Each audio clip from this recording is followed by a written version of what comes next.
Assalamualaikum warahmatullahi wabarakatuh. Jumpa lagi dengan saya Tama dalam Ada Apa Gerangan.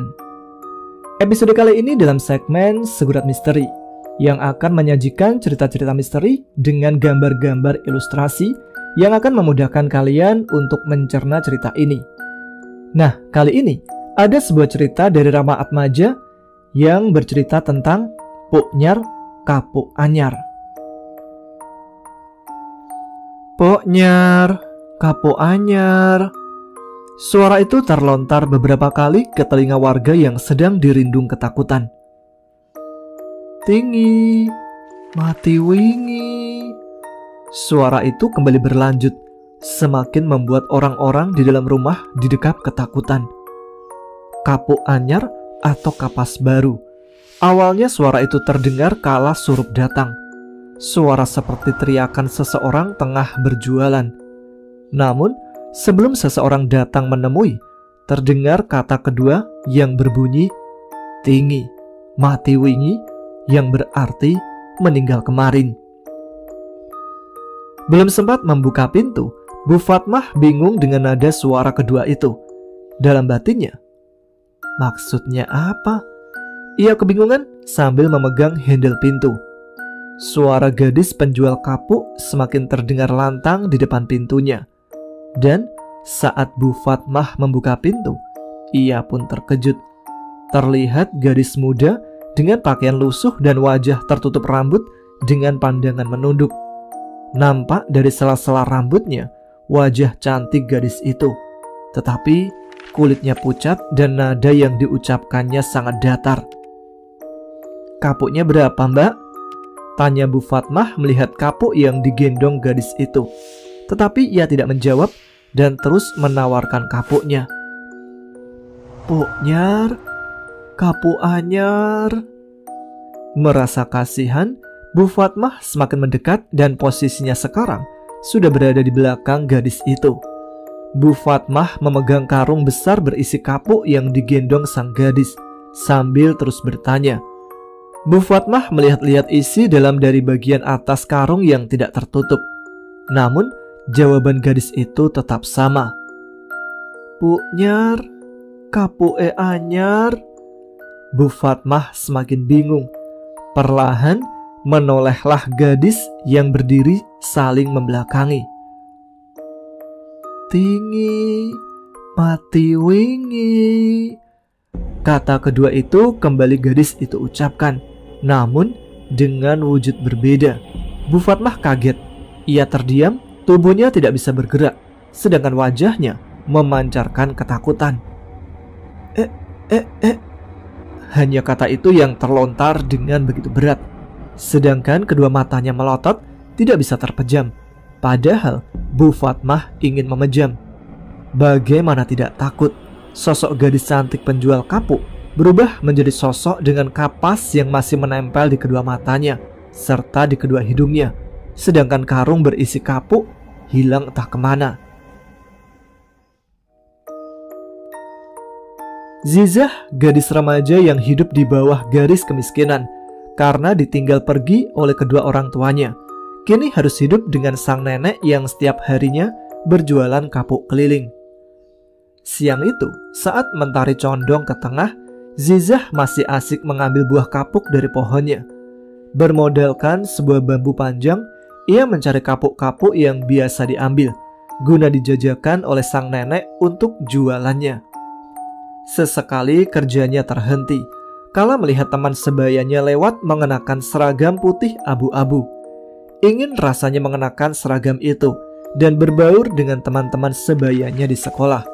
Namun, semuanya hanya angan belaka, karena Zizah hanya tamatan sekolah dasar. Sewaktu Zizah kelas 6 sekolah dasar, kedua orang tuanya meninggal, sewaktu pulang dari perantauan. Bis yang kedua orang tuanya tumpangi oleng dan menabrak pembatas jalan yang membuat beberapa penumpang luka-luka, bahkan ada yang meninggal di tempat. Karena hal tersebut, Zizah tidak bisa melanjutkan sekolahnya dan ingin membantu sang nenek saja dengan mengurus pekerjaan rumah kala neneknya pergi berjualan kapuk keliling. Zizah, sapa Irna yang berjalan pulang dengan temannya. "Sudah pulang, Ir?" tanya Zizah. Irna adalah teman sebayanya yang baru saja pulang sekolah. Sesekali mereka main kalau tidak ada kegiatan. Namun kali ini, Zizah tidak bisa bermain karena memegang semua pekerjaan rumah dan menggantikan sang nenek berjualan. "Aku pulang dulu ya, habis itu kita main," ajak Irna. "Maaf Ir, hari ini aku nggak bisa main, nenek masih sakit," jawab Zizah sambil meletakkan bambu disenderkannya ke pohon. "Memangnya nenek sakit apa?" tanya Irna seraya menghampiri. "Biasa penyakit tua," jawab Zizah. "Oh," ucap Irna singkat, kemudian ia pamit pergi dan melanjutkan langkah kakinya pulang ke rumah.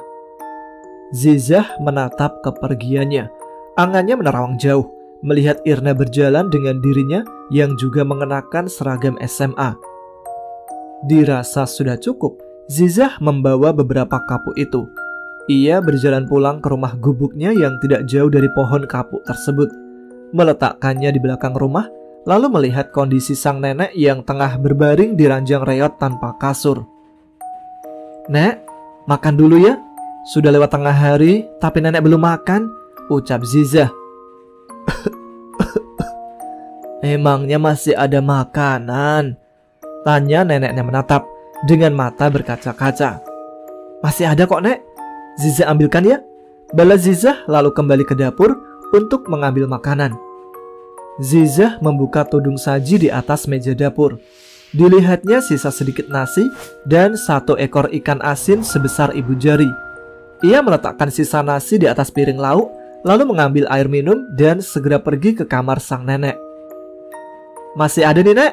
Makan dulu ya," ucapnya berusaha menyuapi Nek Kanti. "Kamu sendiri sudah makan?" tanya balik Nek Kanti, membuat Zizah diam untuk sesaat. "Sudah, Nek.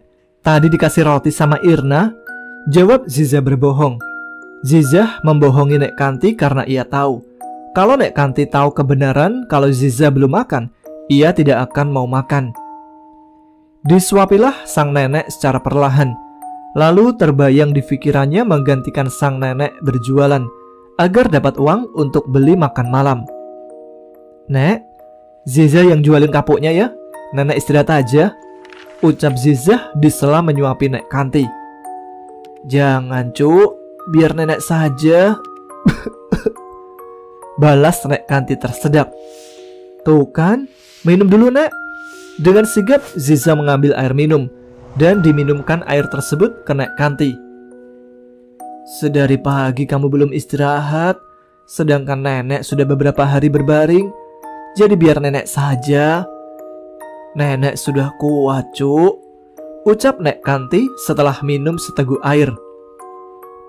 "Zizah masih kuat kok, Nek," jawab Zizah meletakkan gelas sambil berpose ala binaragawan. Nek Kanti tersenyum dalam kesedihan. Ia senang karena cucunya begitu bersemangat, namun sedih karena tidak bisa membahagiakan sang cucu.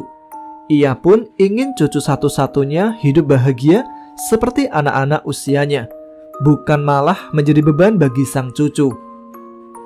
Obrolan hangat antara cucu dan neneknya yang bisa terlihat canda tawa walau kepurukan ekonomi melanda. Di sela canda tawanya, nampak seseorang tengah mengawasi mereka dari kejauhan. Orang itu berdiri menatap jendela kamar sang nenek yang dibuka lebar-lebar. Nek Kanti dan Zizah tidak sadar kalau ada seorang lelaki yang mengawasi mereka, karena mereka sedang asik mengobrol diiringi canda tawa. Lalu setelahnya, Zizah pamit padahal hari sudah mulai sore. "Kamu yakin mau gantiin nenek jualan? Ini sudah hampir sore, Cuk," ucap sang nenek mengingatkan. "Kalau tidak sekarang kapan lagi, Nek? Masa malam ini kita nggak makan?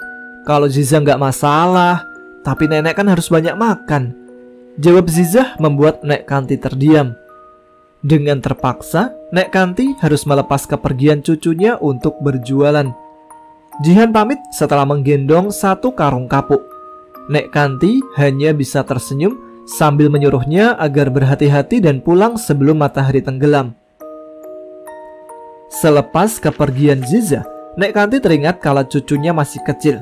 Waktu itu, ia mengajak sang cucu berjualan kapuk keliling. Kapiuk, kapiuk, Pak, Ibu, kapiuknya. Dengan nada cadel ala anak kecil. Nek Kanti tersenyum saat membayangkan momen itu. Rasanya seperti baru kemarin, tetapi nyatanya sang cucu sudah menjadi gadis remaja yang bertanggung jawab mengurus semua kebutuhannya. Walau sudah mendekati sore, namun siang itu begitu panas.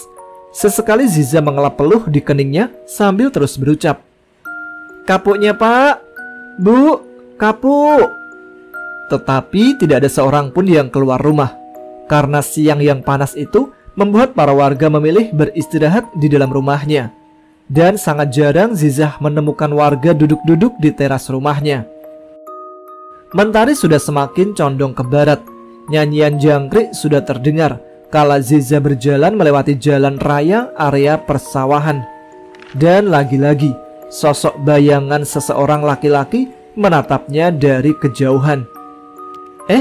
Ada anak kucing, ucapnya dengan senyuman.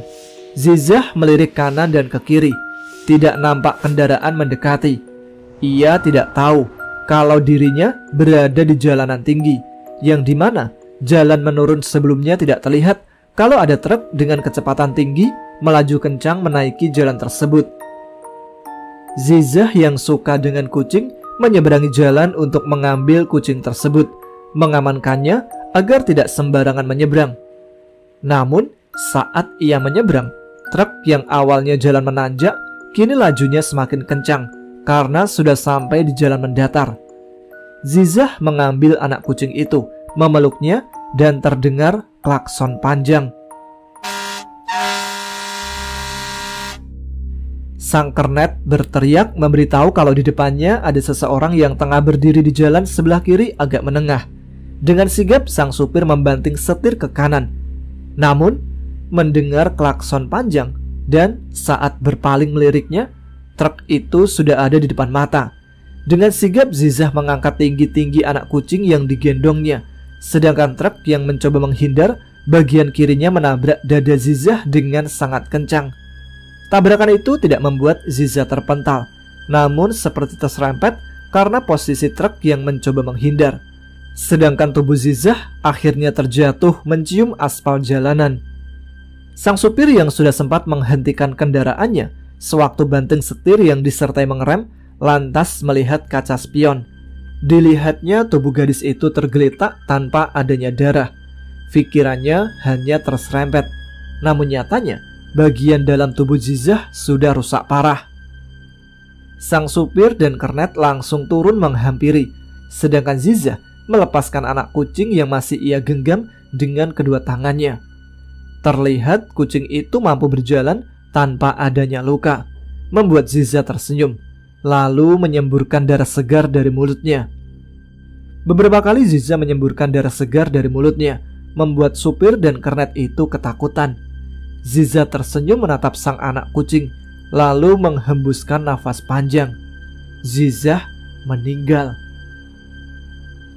Sambil melirik kanan dan kiri dan dirasa sepi, keduanya lari kembali masuk ke dalam truk meninggalkan lokasi. Sedangkan dari balik kegelapan bayang pohon, tampak lelaki itu berdiri memandang tajam ke arah Zizah tanpa sedikit pun melangkah. Pak Joni yang kebetulan saat itu hendak pulang dari sawah dengan sepeda motor bututnya melewati jalan tersebut. Dia kaget saat melihat sosok perempuan menggendong karung berisi kapuk terbaring di jalan. Pak Joni merasa kenal dengan sosok itu. Lantas kembali memutar motor untuk meminta bantuan dari warga sekitar yang rumahnya tidak jauh dari jalan tersebut. Setelah mendapatkan beberapa warga, mereka menuju lokasi tergeletaknya tubuh seorang perempuan yang tidak lain adalah Zizah. "Ya Allah, Zizah!" ucap Pak Joni terduduk karena kedua kakinya mendadak lemas. "Bapak mengenalnya?" tanya bapak-bapak yang ikut Pak Joni ke situ.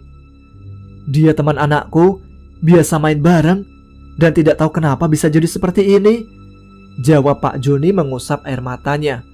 Pak Joni yang tidak lain adalah Bapak Irna meminta tolong kepada bapak-bapak di situ untuk membantunya membawa pulang jasad Zizah yang di sampingnya ada seekor kucing sedang menggosok-gosokkan tubuhnya, bermanja dengan jasad Zizah yang tidak bernyawa. Hus, hus! Mereka mengusir anak kucing itu, lalu mengangkat tubuh Zizah, dan ada juga salah satu dari mereka yang membawa kapuk miliknya. Namun, anak kucing itu mencoba mengejar tubuh Zizah yang dibawa pulang oleh Pak Joni dan beberapa bapak-bapak yang menolongnya. Setelah jalanan itu kembali sepi, lelaki yang bersembunyi di balik kegelapan pohon pun keluar dari tempat persembunyiannya. Dia mendekati bekas darah yang keluar dari mulut Zizah yang masih menggenang di jalanan itu. Lantas lelaki itu duduk jongkok sambil melakukan sesuatu. Sudah lama aku menyukaimu, Zah, tapi apa dayaku? Mungkin ini satu-satunya cara agar kamu bisa kembali, ucap lelaki itu. Setelah apa yang dia lakukan sudah terlaksana, lalu pergi meninggalkan lokasi tersebut. Nek Kanti mendadak terbangun dari tidur sorenya kala mendengar mesin kendaraan berhenti tepat di depan rumahnya beserta suara para bapak-bapak. Awas, hati-hati, angkat pelan-pelan. Nek Kanti bingung. Dia mengangkat tubuh lemasnya, berdiri menapakkan kedua kakinya di lantai, sedangkan kedua tangannya memegang sekitar sambil terus berjalan. Pak, apa yang akan kita sampaikan? Sampaikan saja yang seharusnya disampaikan.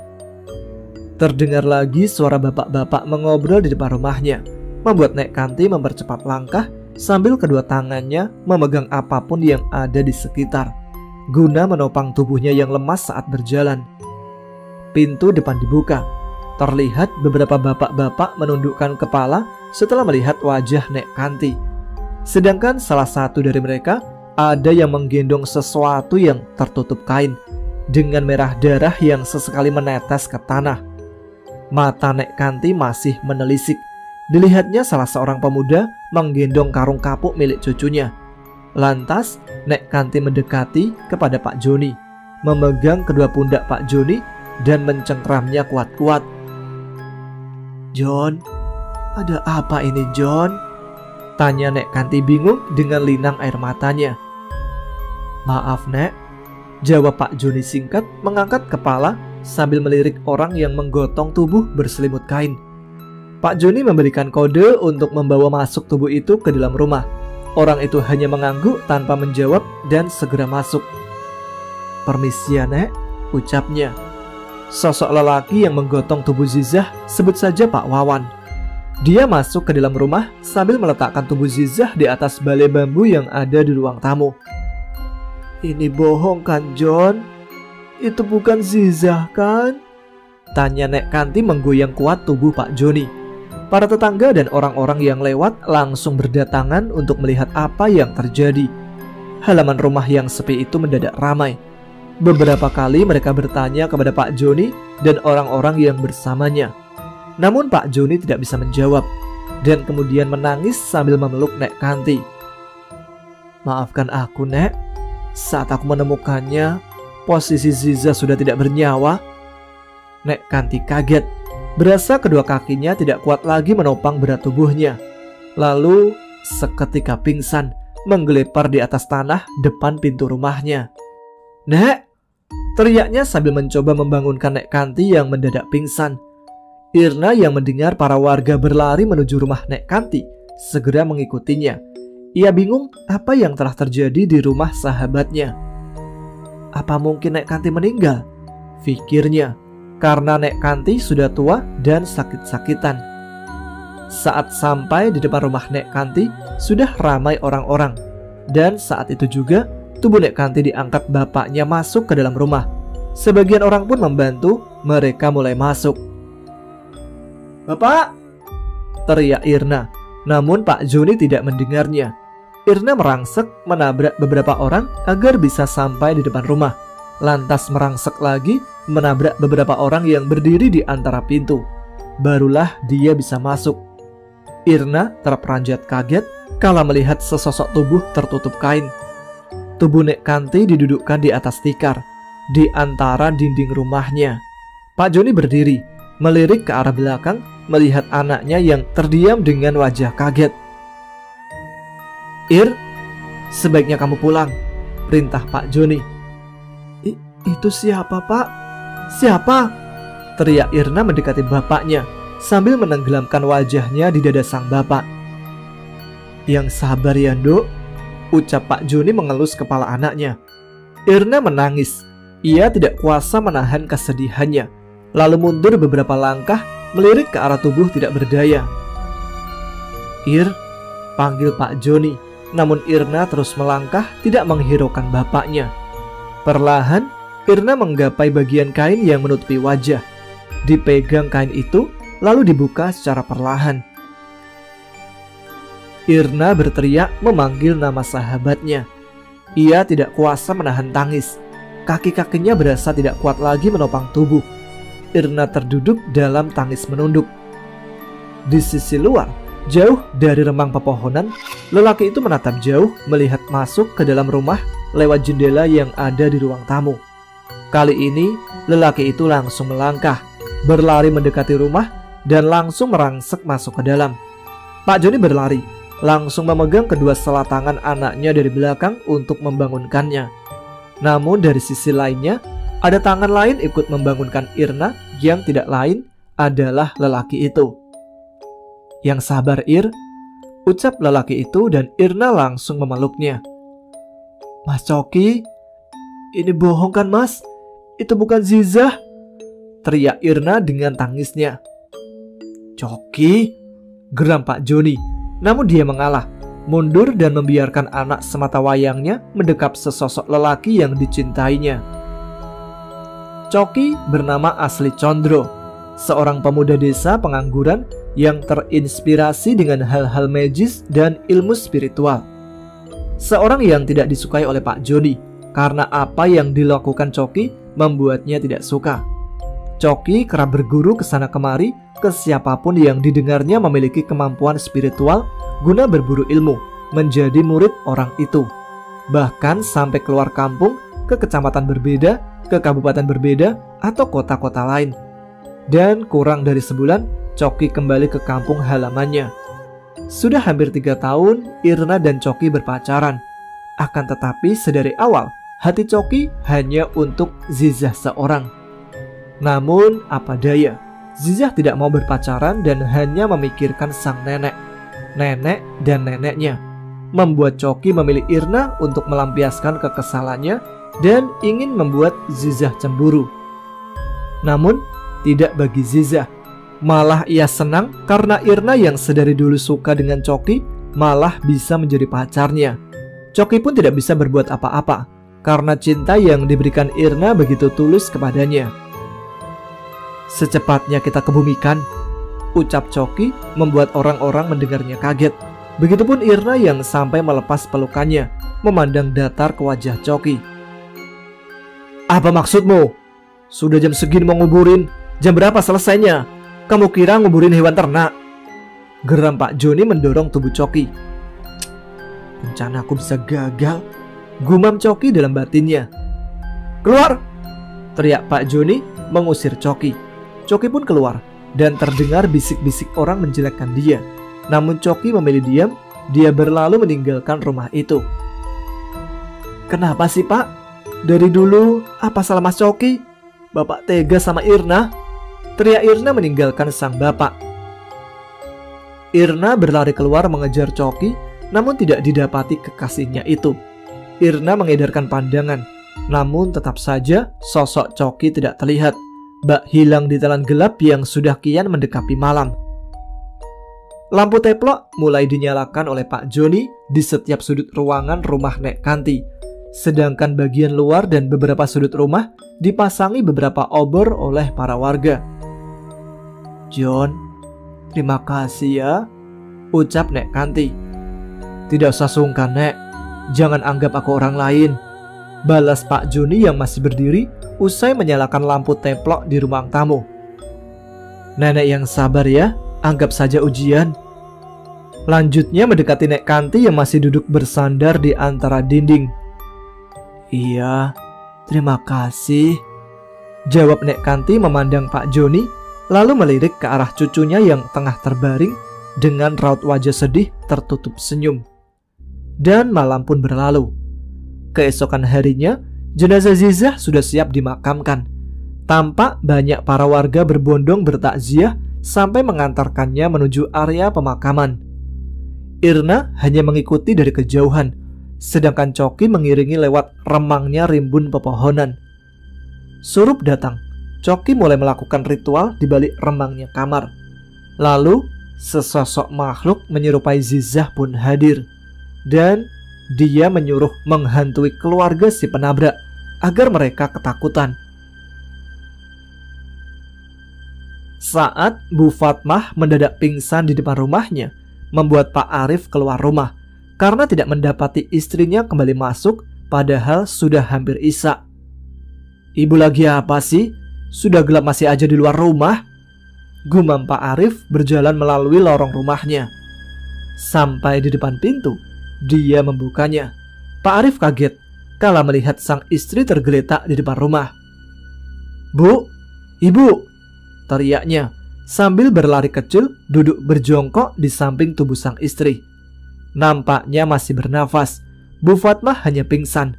Lalu Pak Arif menggendong tubuhnya untuk dibawa masuk ke dalam rumah, lalu menuju kamar dan direbahkan tubuh sang istri di atas ranjang. Pak Arif berbalik, hendak mengambil handuk kecil guna mengkompres kepala sang istri. "Pok Nyar, Kapok Anyar," terdengar suara mengagetkan Pak Arif, lantas melirik ke arah belakang. "Tinggi mati wingi," lanjut suara yang ternyata berasal dari atas ranjang. Nampaklah sosok pocongan tengah terbaring di atas ranjang miliknya. Pak Arif terdiam, giginya cecetukan. Keringat dari atas kepala mulai mengalir dengan derasnya, sedangkan seluruh anggota tubuhnya bergetar, tidak mampu digerakkan. Sosok pocong dengan wajah mirip seorang perempuan yang ditabraknya tempo hari kini datang menghantui. Pocong itu melirik ke arahnya. Kapas di kedua mata terjatuh dengan sendirinya, dan nampak matanya melotot penuh kebencian menatap Pak Arif. Semburan darah dari mulutnya membasahi wajah dan pakaian Pak Arif. Lalu entah kenapa tubuhnya dapat digerakkan. Pak Arif segera berlari keluar rumah lewat pintu belakang menuju rumah sang kernet yang tidak jauh dari rumahnya. Pak Arif sempat jatuh bangun, seakan kakinya tersandung sesuatu. Tetapi aneh, karena setiap kali terlihat tidak ada apapun. Hingga sampailah di rumah Kandar, dan dia mengetuk pintu rumahnya. "Dar, Kandar, buka pintu Dar, ini aku Arif!" teriaknya sambil terus mengetuk pintu. "Ada apa, Pak?" tanya Kandar dengan wajah datar membuka pintu rumahnya. Dan dengan segera Pak Arif masuk ke dalam rumah. Pak Arif melihat ke dalam rumah Kandar. Tampak dalam rumahnya berbeda. Barang-barang berantakan dan lantainya terbuat dari tanah. "Dar, aku dikejar pocong anak itu yang kita tabrak tempo hari," jelas Pak Arif masih membelakangi Kandar yang menutup pintu. "Rumahmu kenapa jadi seperti ini, Dar?" lanjut Pak Arif bertanya. "Ini memang rumahku, Pak. Lalu, apa sosok yang mengejar Bapak wajahnya seperti ini?" balas Kandar dengan nada datar. Pak Arif menggerakkan kepalanya, perlahan melirik ke arah belakang. Dia kaget saat tahu kalau itu bukan Kandar, tapi pocong gadis yang ditabraknya tempo hari. "Pok Nyar, Kapok Anyar, tinggi mati wingi." Pak Arif tidak kuasa menahan takut. Tubuhnya tersungkur jatuh ke tanah. Pak Arif mendadak pingsan. Kicauan burung dan sengatan hangat sang mentari membuat Pak Arif terbangun. Dia bingung saat melihat sekeliling. Pak Arif kaget setelah tahu kalau tempat terbangunnya justru di area pemakaman. Dengan sigap dia berdiri memandang area sekitar. Matanya berhenti saat melihat ke arah papan nisan yang bertuliskan Azizah binti Sulaiman. Lahir 19 Mei 1981, meninggal 15 September 1999. Tanggal yang bertepatan dengan meninggalnya seorang gadis yang diserempetnya tempo hari. Tidak salah lagi, pasti semalam hantu itu yang mendatangiku, gumam Pak Arif bergidik ngeri, lalu berjalan meninggalkan area pemakaman. Pak Arif keluar dari area pemakaman, dan ternyata dia berada di kecamatan yang berbeda, sebuah kecamatan yang sama saat dirinya menabrak gadis itu. Setelah bertanya-tanya, dia pun langsung pulang dengan kendaraan umum. Untungnya saat itu Pak Arif mengantongi dompet. Sesampainya di rumah, Pak Arif duduk di ruang tamu melepaskan penatnya. Dan tidak lama, Bu Fatmah menghampiri. "Mas tidur di mana?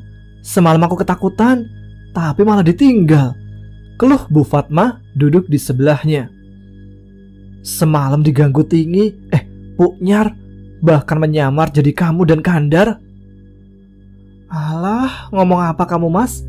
Kamu yang tiba-tiba saja teriak ninggalin aku dalam kamar," keluh Bu Fatmah. Pak Arif kaget setelah mendengar penjelasan dari Bu Fatmah. Lantas dia sadar melihat pakaian yang dikenakan. Secul darah pun tidak ada di pakaian yang ia kenakan. Lantas Pak Arif menuju kamar, diikuti oleh Bu Fatmah dari belakang. Benar apa yang dikatakan oleh Bu Fatmah, bahkan bercak darah di kamarnya tidak ada. "Nyari apa sih mas?" tanya Bu Fatmah yang masih berdiri di antara pintu. "Semalam aku disembur Poknyar, darahnya kemana-mana, bahkan ke bajuku," jelas Pak Arif. "Kamu ngelantur mas. Setelah aku bangun, teriak minta minum, pas malah kabur," geram Bu Fatmah, membuat Pak Arif terdiam. "Berarti apa yang aku lihat semalam hanya halusinasi saja. Dan rumah yang aku kunjungi bukan rumah Kandar.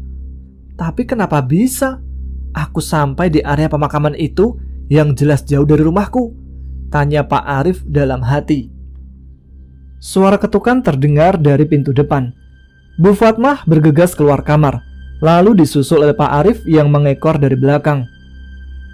Pintu depan dibuka. Tampak wajah Kandar merah padam.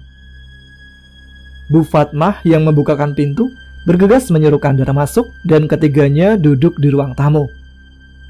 "Ada apa, Kandar?" tanya Pak Arif. Anu, jawabnya terbata.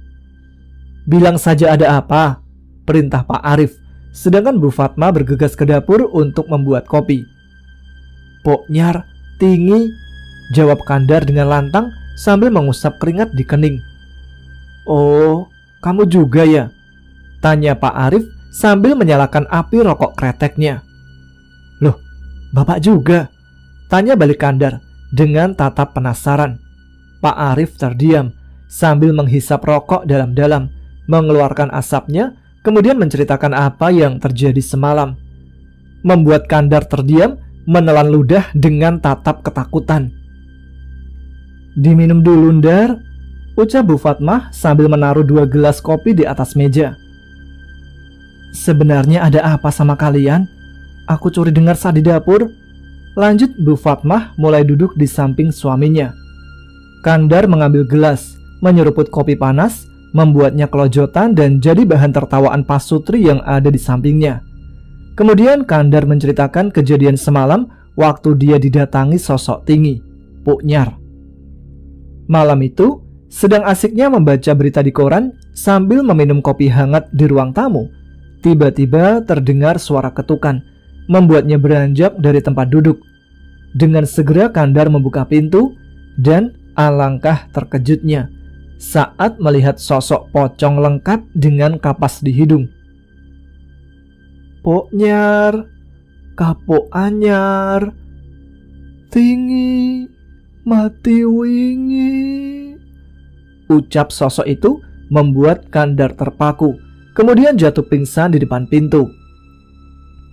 "Bukannya ini aneh, kenapa kita yang didatangi sosok itu?" tanya Bu Fatmah setelah Kandar selesai bercerita. Pak Arif dan Kandar hanya bisa menunduk, sedangkan Bu Fatmah menatap keduanya secara bergantian. Pak Arif memberikan kode agar Kandar menceritakan apa yang telah terjadi. Dengan sedikit terbata, Kandar memberitahukan kalau sosok pocong yang meneror mereka adalah korban tabrak lari yang kini menghantui. Bu Fatmah kaget, keringat dingin mulai turun lewat kening.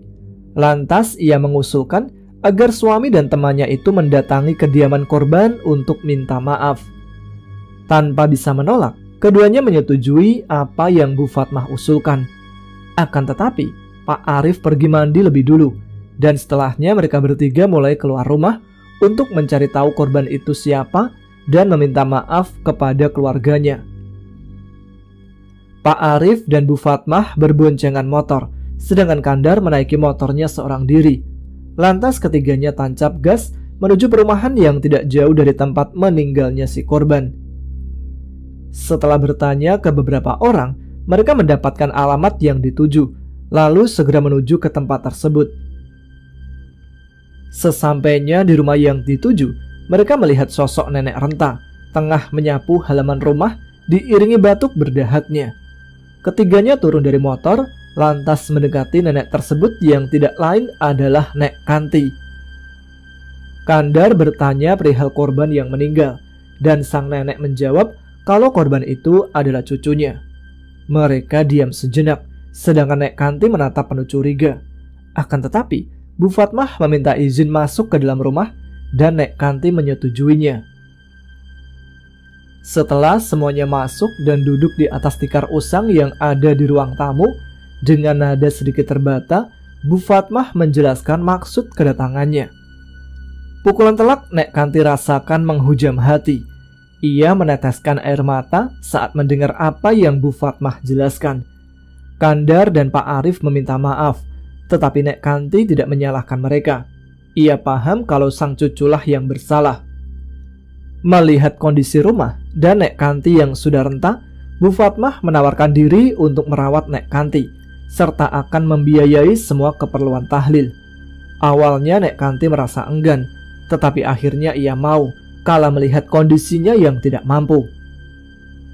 Oh iya Nek, anggap saja aku anak nenek, dan aku punya anak perempuan yang sudah kelas 3 SMA. Nanti sore kita akan datang lagi ya, sambil ikut bantu mempersiapkan keperluan tahlil dan mengaji, tutur Bu Fatmah. Nek Kanti diam, hanya bisa mengangguk. Entah mau senang atau sedih, Nek Kanti masih tidak bisa berkata. Sambil melambaikan tangan kalau ketiganya sudah menaiki motor, ia berharap kalau omongan manis ibu yang agak gempal itu nyata adanya. Menjelang sore, Bu Fatmah dan sang anak yang bernama Safah datang dengan membawa beberapa makanan ringan. Dan sebelumnya, Bu Fatmah menceritakan hal itu kepada Safah. Safah tidak merasa berat hati, malah ia senang memiliki seorang nenek walaupun nenek angkat. Nek Kanti pun menganggap Safah seperti cucunya sendiri. Ia kerap datang menjenguk sang nenek dan terkadang bermalam menemani Nek Kanti. Irna yang awalnya benci dengan keberadaan keluarga yang telah merenggut nyawa sahabatnya, perlahan luluh dan bisa mau dengan Safah. Keluarga Pak Arif tidak main-main dalam menjalin hubungan kekeluargaan dengan Nek Kanti. Bahkan setelah Safah dewasa, mereka melakukan resepsi pernikahannya di rumah Nek Kanti. Safah dan suaminya tinggal di rumah Nek Kanti. Bahkan rumah gubuk itu pun diperbaiki secara bertahap dan menjadi hunian yang layak untuk ditempati. Setelah Safah punya anak berusia 5 bulan, Nek Kanti dipanggil oleh Tuhan dan dikebumikan tepat di samping kuburan cucu, anak dan menantunya. Baik, demikian kisah ini berakhir. Terima kasih kepada teman-teman semua yang telah menyimak episode kali ini. Kita jumpa lagi dalam episode berikutnya. Jangan lupa subscribe bagi yang belum, tuliskan komen, tunjukkan eksistensi kalian. Saya Tama pamit, tetap semangat. Wassalamualaikum warahmatullahi wabarakatuh.